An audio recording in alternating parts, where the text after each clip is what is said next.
అనగా 4వ అధ్యాయము శీర్షిక శివమాయ ప్రభావము. ఇందులో సంస్కృత మూలం కూడా పెట్టాను, పాజ్ చేసుకొని చూడండి. నేను తెలుగు అనువాదం చదువుతున్నాను. ఇక్కడ నుంచి అసలైన విషయం మొదలవుతుంది. ఇది వ్యాస మహర్షికి సనత్ కుమారునికి మధ్య సంభాషణ.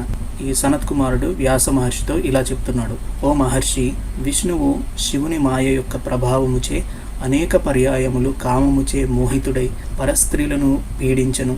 చూసారు కదండి, విష్ణువు దుర్బుద్ధి దేవతలకు అధిపతియగు ఇంద్రుడు గౌతముని భార్యచే వ్యామోహితుడై పాపమును చేసి అప్పుడు మహర్షి యొక్క శాపమునకు గురి అయ్యను. జగత్తులో శ్రేష్ఠుడగు అగ్ని కూడా గర్వితుడై శివమాయచే మోహితుడై కామమునకు వసుడయ్యను. తరువాత ఆయనను శివుడే ఉద్ధరించినాడు. ఓ వ్యాస, జగత్తునకు ప్రాణమైన వాయువు కూడా పూర్వము గర్వించి శివమాయచే మోహితుడై కామునిచే జయింపబడి పరస్త్రీతో సంభోగించెను. తీక్ష్ణమగు కిరణములు గల సూర్యుడు శివమాయచే మోహితుడై కామునిచే ఆకులితునిగా చేయబడి ఒక ఆడగుర్రమును చూచి వెంటనే గుర్రము రూపము దాల్చెను.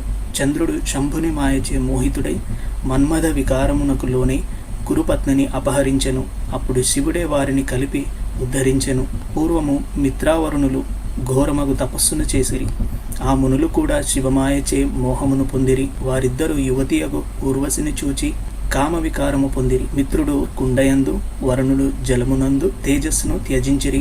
అంటే వీళ్ళకి లూజ్ మోషన్స్ ఎలాగో ఎక్కడిదక్కడ కారిపోతూ ఉంటుంది అనమాట. ఒకసారి బ్రహ్మ కూడా పార్వతి బొటని వేలును చూసి చేసుకున్నాడు. అంత లూజ్ మోషన్స్ అనమాట వీళ్ళకి. మోషన్స్ అంటే మీరే అర్థం చేసుకోండి. తరువాత వశిష్ఠుడు కుంభము నుండి పుట్టి మిత్రుని పుత్రుడైనాడు. వరుణుని పుత్రుడైన అగస్త్యుడు బడబాగ్నితో సమానమైన తేజస్సును కలిగి ఉండెను. చూడండి ఎంత దరిద్రంగా ఉందో. ఒకడేమో కుండలో వదిలేడు, ఇంకొకడేమో జలములో వదిలేడు. అలా వదిలిన వాటి నుండి పుత్రులు పుట్టుకొచ్చేసారనమాట. ఇప్పుడు చదవబోయేది ఇంకా హైలైట్ ఉంటుంది. పూర్వము బ్రహ్మపుత్రుడగు దక్షుడు సోదరులతో సహా శంభుని మాయచే అంటే శివుని మాయచే మోహితుడై సోదరియందు దుర్బుద్ధిని చేసెను. చూసారు కదండి, ఈ కరుణాకర్ గాడు బైబిల్లో చెల్లి అన్న అనేది చెప్తూ ఉంటాడు కదా, అది మానవులు చేసిన తప్పు, దానికి శిక్ష అనుభవించారు. వాటి పర్యవసానాలు వారు ఎదుర్కోవాల్సి వచ్చింది. ఇక్కడ చూడండి, ఎవరైతే దేవుళ్ళు దేవతలు అని చెప్పుకుంటున్నారో వాళ్ళే ఇంత దరిద్రమైన పనులు చేస్తున్నారు. ఇక ఇంకొక హైలైట్ పాయింట్ ఏంటంటే, అనేక పర్యాయములు, చాలా ఇంపార్టెంట్, అనేక పర్యాయములు శివుని మాయచే మోహితుడైన బ్రహ్మ తన కుమార్తె యందు మరియు ఇతర స్త్రీల యందు దుర్బుద్ధిని పొందెను.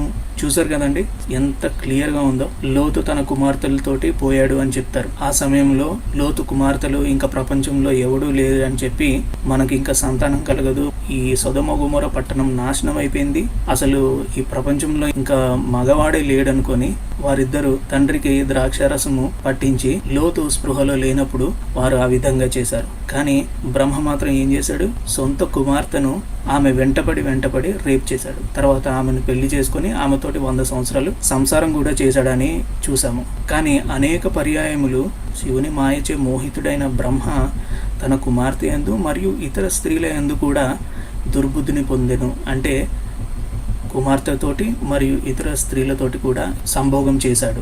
మహాయోగియగు చ్యవనుడు కూడా శివమాయచే మోహితుడై కామమునందు ఆసక్తి గలవాడై సుకన్యతో విహరించెను. పూర్వము కశ్యపుడు శివుని మాయచే మోహితుడై కామముచే క్షోభితుడై ధన్వ మహారాజు యొక్క కుమార్తెను యాచించెను.